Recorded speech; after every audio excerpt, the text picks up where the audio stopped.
কবরের জীবনটা আসল জীবন। বিশ্বনবী দোয়া করতেন, আল্লাহুম্মা ইন্না নাউযু বিকা মিন আযাবিল কবর।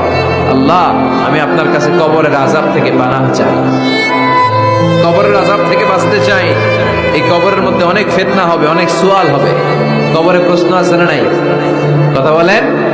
প্রথম প্রশ্ন জিজ্ঞেস করা হবে, মার রব্বুক, তোমার রব কে? বলেন, আমাদের রব কে? ওয়া মা দীনুক, তোমার ধর্ম কি?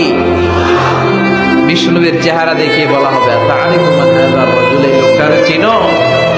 আমরা কি বলবো?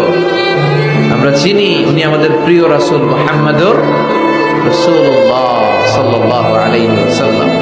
এরপরে জিজ্ঞেস করা হবে, এগুলো কোত্থেকে শিখলা? আমরা বলবো, কোরআন থেকে। ফায়ুফসাহু লাহু কবরুহু ৭০ যিরাআন, সুন্দর সুন্দর উত্তর করতে পারলে আপনার কবরটারে ৭০ হাত লম্বা করে দেয়া হবে। ইফতাহু লাহু বাবুন ইলাল জান্নাহ, জান্নাতের দিকে একটা দরজা লাগিয়ে